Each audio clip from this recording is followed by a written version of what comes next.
Unfortunately for you, for some reason our society has decided that music is not as important as math, so therefore you will only qualify for up to $5,000 of loan forgiveness through that program. I don't know why they're like, oh, you're a music teacher, so therefore you get less. But I mean, if you're not like a math, science, or sped teacher, you don't get the full 17,500. You get five.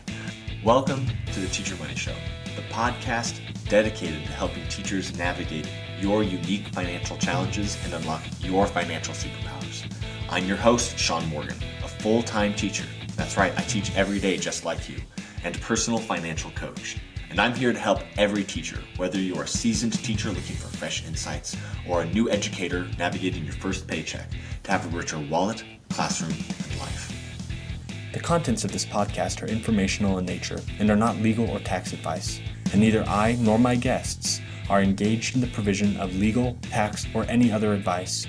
You should not act upon this information without first seeking appropriate advice from an accountant, financial planner, lawyer, or other professional.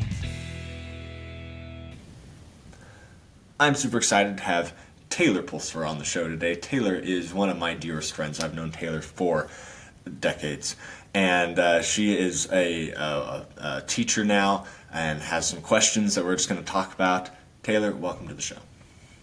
Thank you. Happy to be here. So, Taylor, can you just tell us a little bit about your education background, your journey in education, and where you're at right now?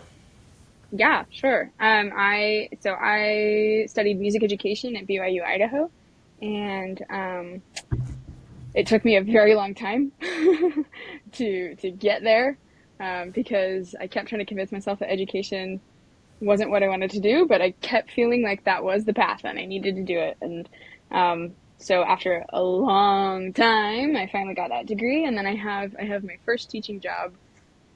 First teaching job as a certified licensed teacher now at Grants Pass High School here in Oregon, and it's the best job in the world, and it's great, and I love it. But I also, because my educational journey took so long, ended up having to get student loans I wasn't planning on getting, and now I feel like I need to figure out how to not be poor forever and worried about money forever. So, anyway, that's where I'm at. I love it. How not to be poor forever. That's Yeah. really the question, right? But Yep. we also have this balance. You need to Right. not be poor, but also not be like miserable while you're Yes. trying not to be poor. Right. Exactly. And I think that's what I'm worried about is like the only way that I'm going to be financially stable in some form or financially comfortable, not even stable, comfortable, because stable is different, is if I'm working like crazy, but then I'm miserable and I don't do anything fun ever. Not that my job isn't fun. I love my job, but still, it's a job. If your job is your only source of fun, then you might need to reconsider some Yeah, things. exactly. Yeah, exactly. So, I think this is a great question. How do you have a great financial life, but also save? How do you have a fun life? How do you have a saving life? And, you have to really balance this. And I think that the key to this is to focus on priorities, right? I mean, people hmm spend money on things all the time that are not what they really care about. I mean, like, hmm how many times have we received a package from Amazon and been like, why did I even order this? yeah, Or, you go out to eat at like, not going to mention any names, but a restaurant that starts with McDonald's, and afterwards you're like, oh, I feel terrible. Why did I even do this? Right? Or whatever your thing is that you right. do occasionally, but when you're done, you're like, You're like, why? what was the point of that? Was that really worth it? So, just finding what really matters to you and spending your money on that Right. so you feel rich as a result, hmm but then cutting back on everything else that doesn't matter, I Right. think is the best way to balance that moving forward. hmm Well, and something else for me is like I grew up in a very frugal home. So like my parents made it very clear that like student debt is something that is really limiting in your future. And, you know, I watched my parents have to figure out how to balance paying for different things while paying off loans. And then we always had car problems. We always had problems with our house. We always had technology issues. If, you know, when something would seem like it'd be okay, something would break and it'd be awful. And, you know, like I remember we always had what we needed, but we didn't travel a lot, or we didn't go, like, I don't know, there's people that go to Disneyland every year or something. I'm like, I went one time my whole existence, and it was like high school, you know, and it was not with my family, it was with school, you know. So like, it's just, I grew up in a home where we were limited because of debt and because of just bad luck. And if my life has reflected anything, based on how I was raised, it's that I got all the bad luck in my family. My siblings, they got maybe little bits and pieces, but I got all of it. Like, and it's, you know, like, even just this week, I'm like, okay, my car's starting to break down. My phone no longer is working. I have all these random medical bills I didn't know was a thing. And like, it's just, every time I try and build up a savings, or every time I'm like, okay, I'm going to get ahead of my loans or whatever, something happens. And I can't save a penny because it all goes to all the random crap that just happens. So, and I get that that's life and that's how it goes. But I guess for priority's sake, I I feel like I have a lot of good things I need to spend money on, and I need to figure out what, not just what's important to me, but priorities that will help me have the most financial success. Like, just not, I don't know, just the most financial success, I guess. All right, So, I think that's great. So first of all, the first step is to get a medicine man to wave a stick over your head to remove the bad luck. we've tried, man. I've done it all. All the little witch doctors have been hanging out with me, and nothing. I'm hopeless. Oh man, yeah. So that's really unfortunate. I feel like there's some people just seem to have that bad luck that sticks with them, and that's something that's I think we can really incorporate that into our discussion here. And also for the record, the only time I've ever been to Disneyland was on the same trip. So Yeah, that's it's right. the same trip with choir. It was fantastic, but haven't been there since. So Yeah, same. you want to be able to do some fun things, as you go forward, like going to Disneyland or traveling to another I was gonna country. say, There it is. yeah, I was gonna say probably not Disneyland, but you know, there's other places. Like, I love traveling, and I can't afford it. So sad. Not yet, anyway. So Correct. let's talk about the elephant in the room then. Great. Student loan debt, right? Yes. That's what you're feeling like is the biggest limiting thing that is uh, hitting you. So where are you on the student loans? I have about 47-ish thousand left. I had 50,000, and then just with payments and things, I've gotten that down a bit. But yeah, I'm around there, and I've got Okay, and let's 15 different loans, all of which have different interest rates and things like that. So okay. So you're wanting to know: do you pay off loans? Do you save and just kind of pay them down? Like, do you like aggressively pay them down, or do you correct. put money aside for other things? That's what we're trying to balance here. Yeah. Yeah, because I know that if I pay more sooner, I pay less overall. But if I'm aggressively doing that, then I don't have money for these other random things. And so part of me is like, okay, do I build up like a savings of some kind first and kind of ignore my loans for a little bit, and then I have both the savings and the loans? Or like, I just, ugh, I don't know. It's very frustrating. Now, to answer this question, we need to break it down to multiple questions because it is quite the big question here. And the Right. first question is, what's your like 5 year goal, or what do you want to accomplish in the next number of years, financially speaking? And I realize that's a little much, but I'd like to point out that in our discussion prior to this, you pointed out that you have roughly $50,000 worth of things that you need to spend money on in the next 5 years between your car, Yes. hope to travel, and potential medical things that you need to spend money on. It's going to be a lot of money that needs to get spent, and it's probably all going to get spent in the next 5 years. Is that a fair estimate? Yeah, I mean, I'm, yes, that is a fair estimate. Yeah. So, if you need to spend $50,000 in the next 5 years, could you get a loan for $50,000 at a lower interest rate than you could for your student loans? Not a clue, man. Okay, Not a clue. what Probably. on I have no average do you idea. think your interest rates are for your student loans? Average is about 4.5%. Because I've got some higher, some lower. So, So I'm going to tell you right now, you're not going to get a loan for less than 4.5% on these other things. It's not going to happen. Even a car loan these days is higher than that. So when you're thinking about it, like, oh, I could pay off these 4.5% loans, hmm or I could save money towards this $50,000 worth of expenses that if I didn't, I would need to get a loan anyway for a higher amount. right. That generally says you need the money for the expenses you know are going to happen. Does that make hmm sense? hmm So that's one thing to consider. Okay. But there are other questions as well. How do Right. you psychologically feel about debt? Um, that's a hard question because, like I said, I was raised in a very frugal home where my parents were like, debt is bad. Debt equals problems and death, doom, and destruction. Right. Um, so there is a part of me that's like, I have to get rid of this debt. And if I'm going to be in debt for different things, like if I do need to get a new car and can't afford it, and I'm going to end up with a car payment, which I currently don't have, or like if I end up, I don't know, if I'm gonna need debt in the future, I'd like to have debt one thing at a time.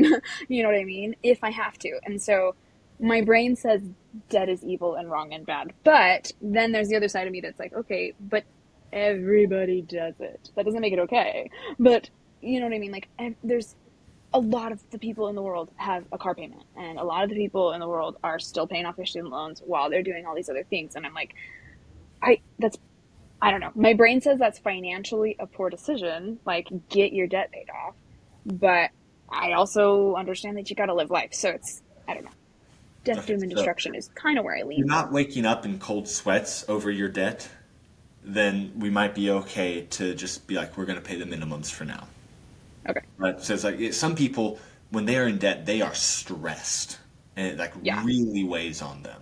But if you're Well, like for in me, a it's limbo do I state, need to be? Like, I'm like, do I need to be that stressed? Should I be that stressed? And I'm just ignorant? Or no? Like, I don't well, know. overstress doesn't help anything. So Okay. I would say no, don't do that.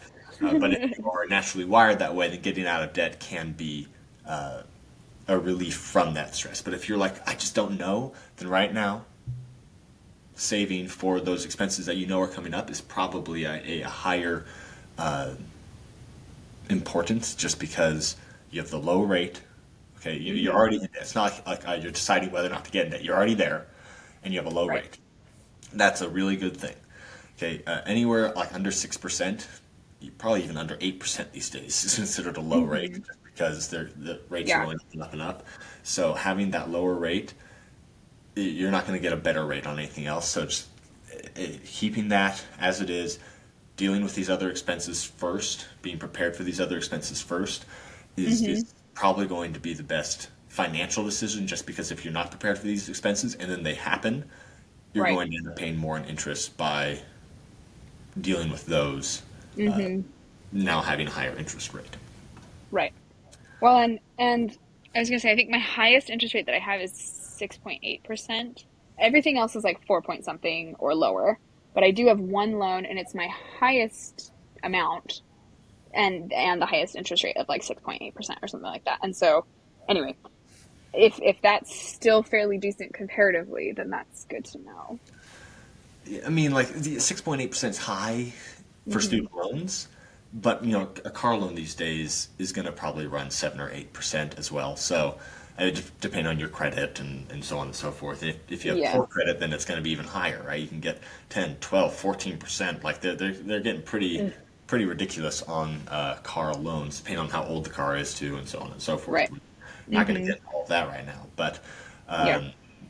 point is that uh, paying down that one a bit more aggressively might be good if you're able to save money towards your expenses, and then you Yeah. have some extra paying that one down. Then that would obviously be beneficial, but Right. the priority is going to be avoiding debt on these expenses that you know are coming. Right? Right. If you're like I want to spend money on getting a new car, then it's like, no, don't spend money on getting a new car, pay down your debt. But if, like, my car is going to die. Then Right. it's like, okay, you need to be prepared for that and have money set aside for the car first. Right. Yeah. Okay. So if I'm derailing the train here, then stop me. But so I should focus on getting a savings of some sort. I don't know how much is probably the best amount, but get focus on getting some sort of savings. In the meantime, pay the minimums on my loans for that.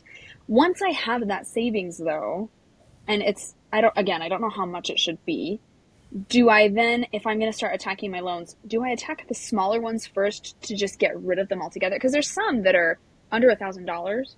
And so if I can pay off that loan that month, that gets rid of that completely. So is it better to attack those little ones first, or is it better to attack that higher loan with that higher interest rate first? Okay, so that is a great question. The first thing I think we need to understand is, are you even going to aggressively pay off these loans? And that Good point. depends on loan forgiveness programs and whether or not you plan on using those, right? Yeah, all of that. Oh, yeah. Okay. Yes. So first of all, there are two different things to consider. One is teacher loan forgiveness, which is after 5 years you can apply for teacher loan forgiveness. Unfortunately for you, for some reason our society has decided that music is not as important as math, so therefore you will only qualify for up to $5,000 of loan forgiveness through that program. I don't know why they're like, oh, you're a music teacher, so therefore you get less. But I mean, if you're not like a math, science, or sped teacher, you don't get the full 17,500. You get five. It's That's so ridiculous. annoying. Okay, like it's just I don't know. I don't get it. But that's that. So I mean, like What if I switch to being like a Spanish teacher? I could teach Spanish. that's not math or Yeah. science or Yeah. sped. If you wanted to Oh, well, teach sped, you could go back to school for a really long time and get into more debt, and then you can get the whole amount. Now, yeah, sped, no. bless those people. I agreed. So we They are have saints. that. It's pretty negligible. I mean, I'd still take $5,000 if you can Right. Of get course. it, but like it's out of 50. You're talking about 10% off of your total balance. Mm-hmm.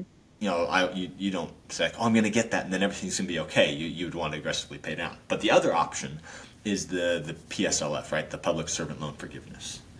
Have you looked into this at all, or do you know much about it? Okay. No, this is why I'm Public, calling you. Public Servant Loan Forgiveness, it requires you to teach for 10 years. Okay? You must make 10 qualifying years worth of payments. So it's 120 qualifying payments on your loans. So you don't be like, oh, I haven't been, like, as long as you're working as a public school teacher and you're making payments on your loans, uh, that's going to qualify, right? If you start teaching at a private school, that's not going to qualify anymore. Okay, it needs to be Public school. public schools. So if you think that you will teach at a public school of some kind for the next 10 years, Mm-hmm. okay, which I would be surprised if you didn't, but Right. if that's the plan, then it might be best to just, as much as I hate to say it, not worry about paying down your student loans. I know 10 years is a long time. It might Right. be. It's up to you. I'm just pointing it out because after 10 years, you've been making your payments every single month, right? You're Mm-hmm. not like, skipping payments and doing all these other weird things. You make Mm-hmm. those payments for 10 years, it goes away if you qualify, which teachers who make their payments for 10 years qualify. It's like your Gotcha. loans are just gone, right? Mm-hmm. So, I mean, the amount you're going to pay in interest, you could maybe balance that and see okay, how aggressively could I pay this off? If I could pay off my loans in 2 years or 3 years, then I'd have 7 years loan free. Great. That seems like a great option. But if you're it's going to take me 8 years to be able to pay it off anyway, if I try and be a little Mm-hmm. more aggressive, I might as well just use that money for something else and let the loan forgiveness come into play after those Right. 2 more years. Oh, decision. So yeah, that's a math game for you. Being honest with yourself, Yeah. how much every month can you put towards these aggressively, and how long will Right. it take to pay them down? And then it's Yeah. really frustrating if it's like 6 years and you're like, I don't know, should I pay it off first or not? So there's that. Yeah. It's a great program for people that have, in the 50,000 is kind of the transition range. Above 50,000 is like, I know. 10 years for sure. Down to like Right. 30 and below, you're like, you could probably pay that off, but 50 is in that Well, and, transition. and it's hard because if I pay just over my minimum, like just over my minimum payment every month, it takes about 9 or 10 years to pay off my loans. So like, am I really saving money if I do the 10 years? So that's hard. But yeah, it's hard. But the other thing I have to consider is what if I plan on going back and getting a master's or higher education? Like, I don't want to at the moment, but they pay people with master's degrees more. So, you know what I mean? Yes, And it's yes, I something know I'm exactly what capable you of mean. doing. So, Also, a hint, they don't care what kind of master's degree you have. I know. I got a master's in education and technology from Western Governors University, which I think Western Governors is great at getting people, education degrees. They have a lot of Hmm. great programs, but half of that master's degree was outdated information about technology that was not helpful. But my school still paid me, for having a master's degree. So I mean, like Right. it's really. I mean, I know. the first half I really liked that. The second half was like, here's how to use Excel. It's like this is not helpful. Right. I still think that they're a great program because I was able to bust out a master's degree very quickly and have very little debt. Uh, but the point is that if you're going to get a master's degree and then have even more debt, that could be another reason to go for the public servant loan forgiveness. It is a conundrum, I know, I know. It's especially awful. because you're in that 50,000 range. That's so. I know. So it's like I could either just pay it off in 10 years or like, and that's the thing is if I get a master's, it might be worth it because it'll save me a few $1,000s. But will it though? Like, Yeah. okay. Anyway.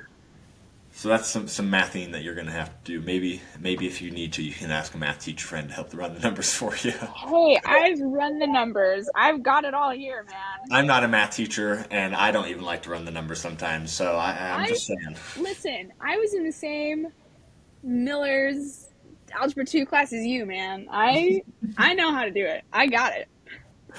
And for anyone who's wondering, Mr. Miller has a reputation in our high school as being a really hard math teacher, but he taught you a Heck lot. yeah. All Oh right. yeah. Best teacher ever. So that's personal public servant loan forgiveness. That's just something else Okay. to consider. I can't tell you which one to do, Right. Of course. especially because you're at that inflection point. But just running the numbers, considering it, is another thing. Now, just keep in mind, like people consider, well, should I defer? Deferment is a last case scenario, especially if you're going to go for loan forgiveness. Deferment makes it so that you're not making qualifying payments. So Gotcha. that's that. It can impact your credit, and sometimes the principal will go up as interest starts stacking on top of your payments during that deferment period. They're just not making you Hmm. pay, but you're still paying interest. So that's a thing to consider. Consolidating can help because you just like bringing all your federal loans into one spot. But that's only if the interest rate is going to adjust favorably for you. Another reason to Right. consolidate is at the very beginning you can start your payment cycle for public loan forgiveness, but you're already in the middle of teaching, so that doesn't really make a difference. So only if you can Yeah. like get all of them consolidated to like a lower rate would that be okay. But I doubt that at this current interest rate environment. And then Yeah. refinancing. Refinancing is good if it will get you a lower rate, which once again I'm suspicious of right now, Yeah. just because the rates being so high. But if you refinance out of government loans, public servant loan forgiveness will no longer apply. Okay. So if you plan on using the public servant loan forgiveness, you must have government-backed loans. So Okay. that's something to consider. But if you're going to be like, I'm going to pay these off, and you're just like, doggone, I'm going to do it, and you can get a lower rate, Hmm. then refinancing is a great way to do that. So that's another it depends moment right there. Yeah. Depending on if I'm gonna be aggressive or not, basically. Also, if you are convinced that Grandpa Joe Biden's going to come and cancel your loans for you, having private loans as opposed to federal loans is another because he can't go around canceling private loans. So if you are sure that's the way that the political winds are heading, and this is gambling at this point, like flipping a coin, am I going to get my I loans was gonna forgiven? say, what on earth makes you think that I have any insights on political anythings? I'm Like, just letting you know all the things you need to consider as yeah, you are doing that. Okay. yeah, I mean, some people are like, well, I don't want to have my loans, just forgiven, or I don't want to count on that anyway. right. So I'm just saying that it could be really frustrating if you spend 4 years aggressively paying down your loans, and then he comes out and says like, oh yeah, I'm gonna forgive all these loans. So it's just Yeah, I know. Yeah, yeah, it's part of the debate. Oh, it's awful. I hate it. it's part of the whole thing. But Okay, it's up to so you to decide that. yeah.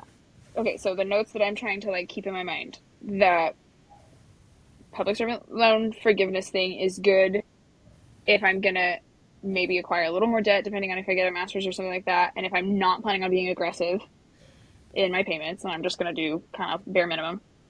Refinancing is good if I'm gonna be aggressive and if I can get a lower interest rate. Right. Okay, cool. But keeping in mind, as soon as you refinance, you no longer qualify for public servant loan forgiveness. So Correct. it would need to be like a significantly good, not like I get to drop like a quarter point in interest rates. Like, because Like a if you full drop. refinance, but then like something comes up and you can't be aggressive, and then you get 10 years in, but you can't get the loan forgiveness, that would be really frustrating. So Yeah, it has okay. to be a significant cut, in my opinion. Like from that 6 to maybe like a 3.5 would be Right. or even like a 4. But like if it's only like 6.8 to like 5.5, I don't think that It's not difference worth it. in rate is going to really offset the fact that if you need to get the public servant loan forgiveness later, Mm-hmm. it'd be frustrating to not have that option and still have a high rate. So Right. that's my 2 cents on it. It's up to you. Mm-hmm. Once again, I am Right. just giving you my personal opinion on these things, but that's Which how I. is what I'm looking for. So that's perfect. And other things to consider about that is am I saving for these other things? You know, like if I'm being aggressive, I can't be really saving fully for what I need. Like I can save partially, but I wouldn't be able to save as aggressively. So it's wherever I'm aggressive kind of determines that. Yeah, I mean, like if you're going to be aggressive towards saving $50,000, I'm going to assume that's going to take you a few years. At which point you're already a Right. few years into your public servant loan forgiveness track, Right. and Mm-hmm. then so now you say you have 7 years before you're going to get your loans forgiven, and it's going to take you 5 years to pay it off. Well, then you have only 2 years left. So I mean, like it's at that point, is it worth it to start being aggressive then? Right. So I'm leaning more in your situation towards you have savings that you need to be putting aside Yeah. for these other things that are coming up. Mm-hmm. But I would still look at all the options, make sure you know what the consequences of a refinance are and so forth. And, if you planned on getting a master's degree, how much more you'd be able to get from that and so on and so Mm-hmm. forth. There's still a lot of things to consider there. So back to your original question that got us into this whole thing is what's the best way to pay it off if you decide to be aggressive? Yes. There's a few benefits to starting with the lowest. Right? This is called the debt snowball. It's like, oh, you pay off the lowest and you're like, yay, I got a little win. This sounds Okay. familiar to me. Yes. Great. And then you take what you were paying on that because there's a minimum payment for any loan, right? Right. And instead of just Mm-hmm. saying like, yeah, I have this raise now, you just stack that onto the next loan. To the next one. And Okay. however much you were paying on that loan, let's say you paid an extra $100 towards that, and then you had like a $50 minimum payment. Now you have $150 that you attack the next loan with, which has a minimum payment of say $75. And now you have Mm-hmm. $225 to attack the next loan with, and it slowly just rolls and rolls and rolls, and you knock out all the smallest balances first, and then as that just rolls, you hit the biggest one, and you have a gigantic snowball rolling at the very end, and it's a whole metaphorical image. It's great. Delightful. So benefits of that is you get rid of minimum payments faster. So if for some reason you had to stop your loan payoff, you don't have a Mm-hmm. bunch of minimum payments. So like you have more free cash, and Gotcha. the psychological wins early on. Interest rate wise, it is better to pay the high interest rate first, because obviously you're going to pay less interest by paying down the principal on the higher interest rate. Mm-hmm. That's just simple math there. Another thing to consider though is that minimum payment, right? So let's say you have two different $1,000 loans, and one has a minimum payment of $100, the other one has a minimum payment of $50. Attacking the $100 one first is going to be better because you're automatically putting more towards that loan just because you have to pay that minimum payment. You'll crank through them faster by also considering the number of months it'll take you per minimum payment. I know this is kind of an odd like hybrid, but like if you take the total balance divided by the minimum payment and then you order them by how many months it's going to take you, hitting the one that's the smallest number of months first will speed up the process of paying them off in general. But then of course, if you have like one that's like 18% versus 5%, you'd want to prioritize the 18% even if it's like going to take you 4 more months to pay that one off. Right. So there's a lot of pieces to juggle when considering the payoff. But once again, it really comes down to your preference, because between all of these methods, you're probably going to save like a couple $100 in interest. I mean, it's really not going to be that much. Because even on there's not like a huge $50,000, on $50,000, 1% is like what, $500? No. Yeah. $50. I think 1% of 50,000 is 50. I'm not a math teacher, so we're talking about just a few $100 in a year that's going to cost you in interest. It's really not a astronomical amount. So over the course of paying it down in say 10 years, the difference between paying your 4% versus your 5% is that 2% difference. Right. So it's really quite negligible one way or the other. It won't impact your pocketbook tremendously in the course of your life, is all I'm saying. So whichever method is best for you is just which one sounds easiest or like it's going to be the most fun for you to do. Because, paying down debt's fun. It's fun. We're making it fun, Shaun. Okay. Well, all right. Sounds good. All right. Gotta pay it off either way. I think we've already tried to answer the question, is it better to save or pay off the loans? Regardless, just my last point of advice here is get an emergency fund first. Have money set aside so that way if you trip and break your ankle, you have money to pay the doctor with, or your car gets hit by some psycho in the Walmart parking lot and doesn't leave their insurance information, then you have money to handle that with. Like just having money on hand in emergencies helps you not get into more debt. Okay. So that's huge. Determining how much to have that in, there's a wide range. If you're a Dave Ramsey fan, he says have $1,000 set aside and then do your debt. Other people say you need to have a number of months worth of expenses. So if you spend, $3,000 a month, you would need, say, 9 for 3 months, or 18 for 6 months worth of expenses set aside as your first priority.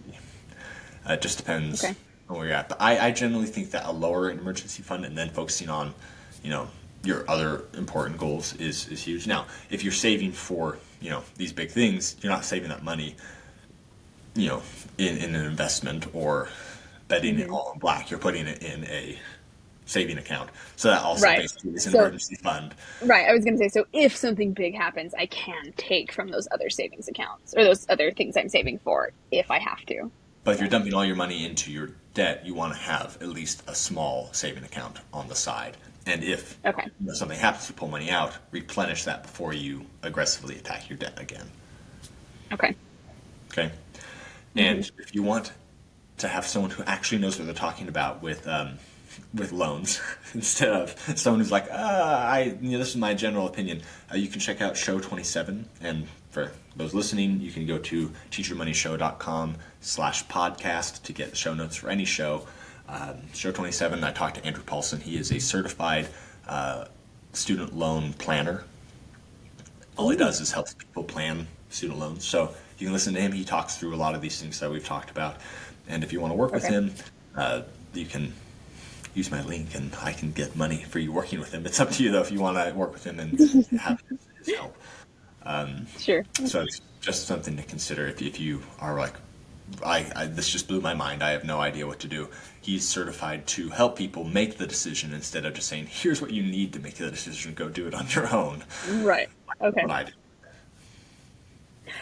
Okay. Sounds good.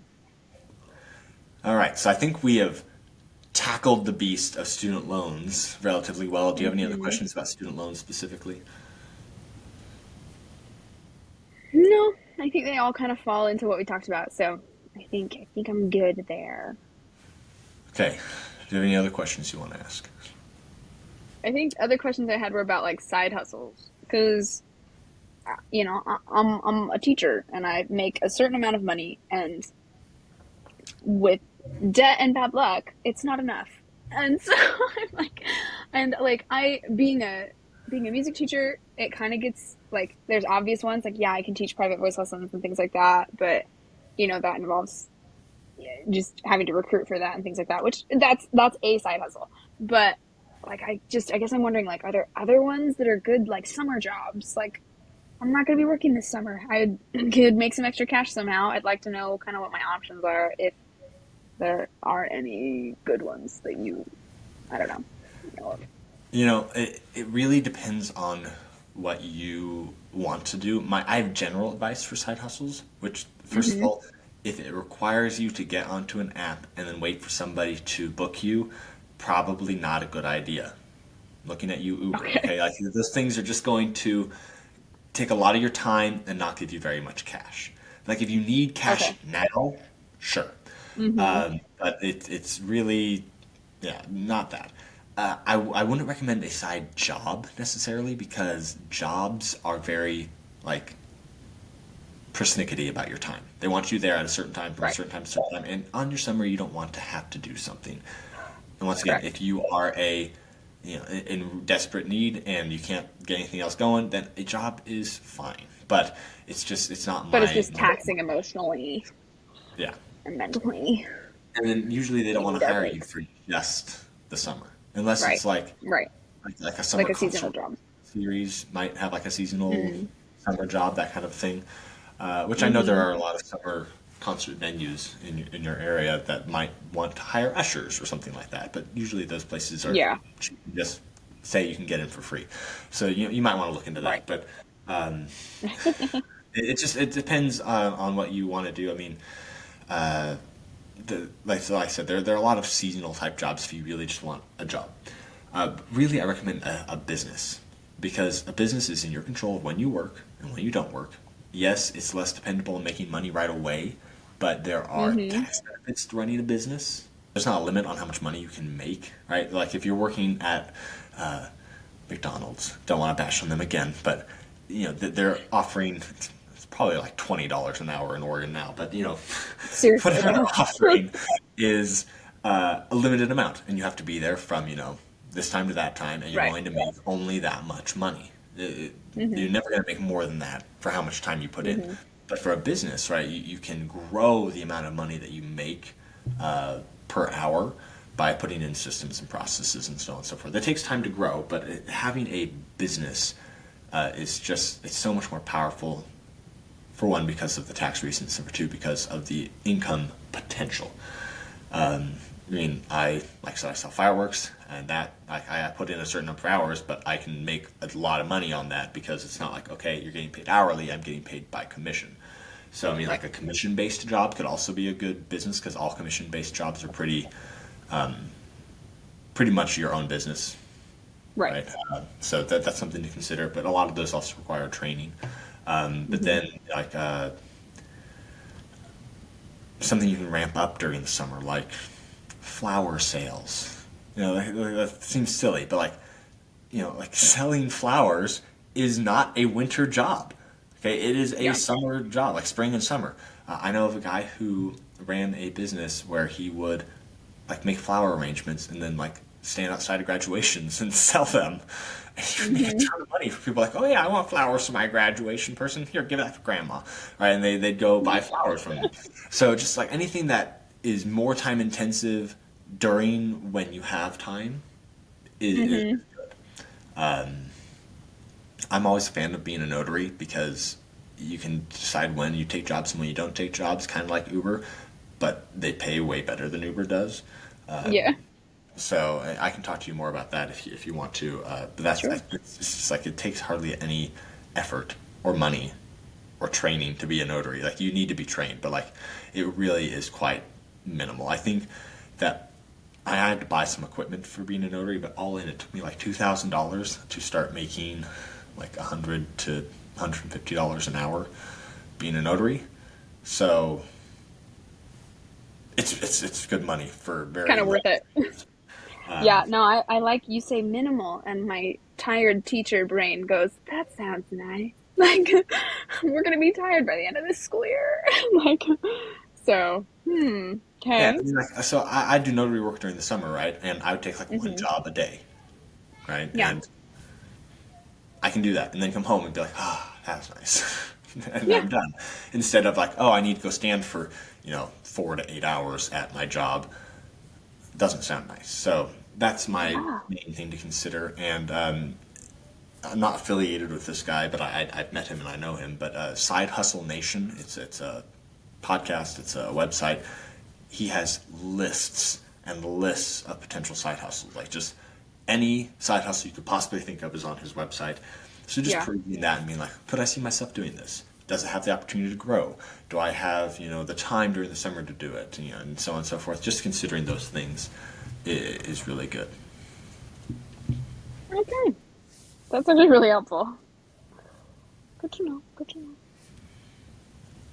Anything else you want to ask questions about? Um, I guess the thing on my mind now is my car, because I'm trying to figure out, do I sell it now and take the money and like put that towards a new car, or do I use my car till it's dead, saving money anyway for that? It'd just be progressive instead of immediately a chunk of money. Um, do I do do I let it die on me and then have to start with a fresh new car but having a little bit of savings, or is it better to sell my car and then use, I don't know, I'm like, we have like an extra one that I could, like, my dad has like an extra little car that I could borrow in the meantime, I guess. I don't know. Just figuring out that process now of, okay, what's the best way to save for a new car? And the other thing is it better to save for a nice new car that's not going to bust on me after a few years, or is it better to just pay small amounts for some junker cars as I go, until, I don't know.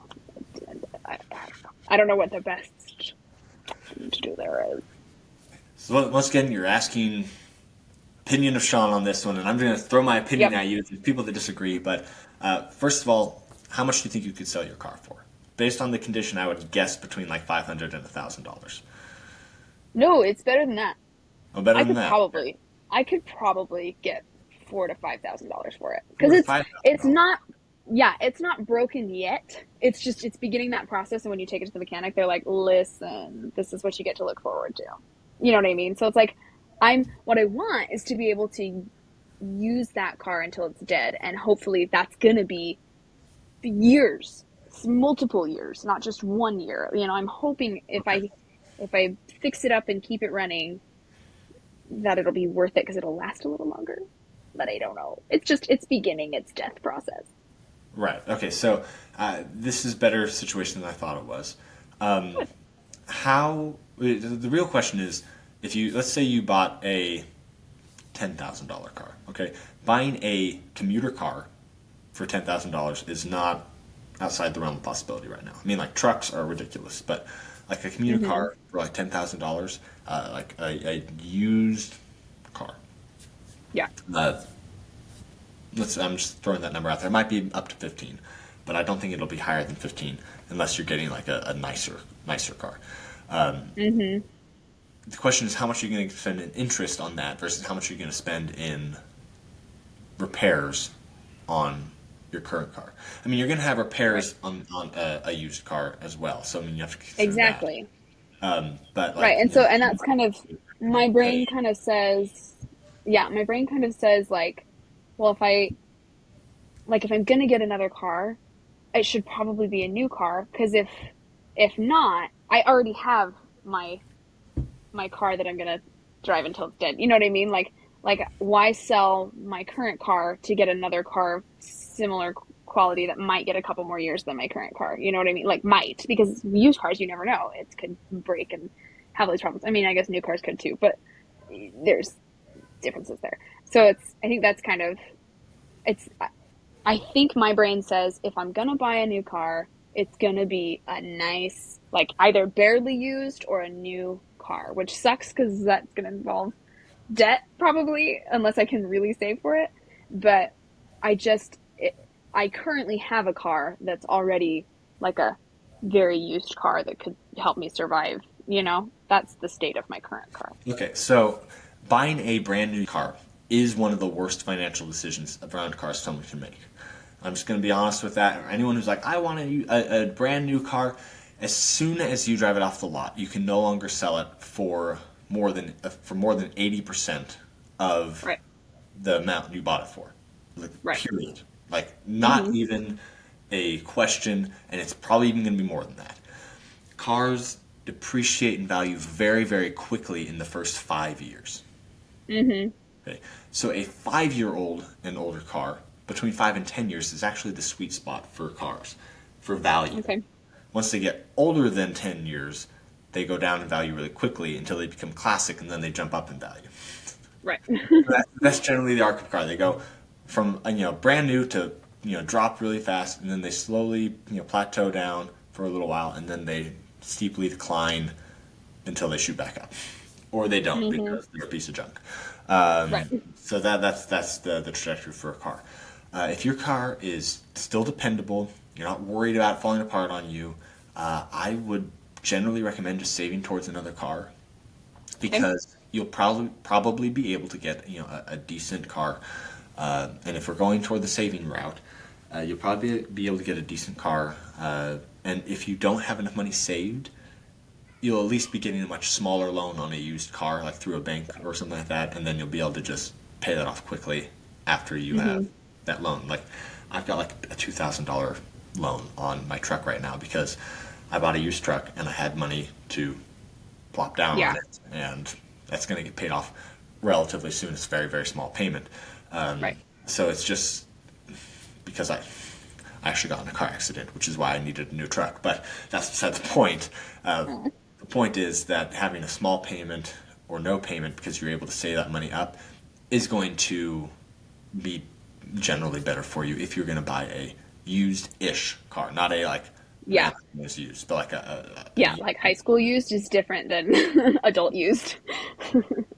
so. I mean, and generally speaking, you can look up durable cars, durable commuter cars, and try and find the best Hmm. ones. Like a Toyota Corolla. I'm just telling you right now, Toyota Corolla I is know. a great car. It's I know. going to last a long time. It's going to be a great commuter car. If you can find one of those, it's going to last and it's going to be Right. good. So I would also just consider that uh, cars that last a long time, like a Toyota, Yep. Yep. um, they're just known to keep chugging, uh, Yep. are going to be better options Right. Yeah. as in the used area. So I'd say avoid brand new, avoid piece of junk, save money while your car is slowly falling into the grave, and then hopefully you'll have money in your car slush fund to be able to just buy another used vehicle, and then you can avoid that interest altogether. Okay. That's good Not to know. everyone has that option, but it is Right. a good option if you can foresee it happening and are able to plan accordingly. Yeah. Okay. I just want to make sure that I am not losing money in places that I shouldn't be because I'm just not planning right or I'm just not putting my money where I should or prioritizing right. So I don't know. Anyway, At this point, as long as you are aware of where your money is, right? yeah, You know how much is coming in, you know how much is going out, and you have money to start, using one way or another. I think either paying off your loans or paying or saving, like the difference between the two is not going to be huge. It'll make a gotcha. difference if you choose the right choice, but it won't sink you to go one way or the other. Okay, as Yeah. long as you Like have the difference between the two options isn't so huge that one's clearly a good choice and one's clearly a bad choice. right. So as long Gotcha. as you have the fundamentals down of saving money, so that way you can aggressively use it towards your future expenses or aggressively paying down your debt and making a decision one way or the other, you're gonna be good. Hmm. But if you go, I don't know, I'm just gonna go on a cruise and spend all my money, then that's not the right choice. So that's of course, you want to have money set aside for the fun things, like we talked about. But just blowing all your money, Right. like, c'est la vie. That's gonna be that's the only wrong choice you have in front of you. If you'd like to come on the podcast for coaching, to share an expert opinion, or just to talk about a topic you think is relevant, I'd love to talk to you. Just fill out the form at futuremoneyshow.com/guest. I look forward to talking with you.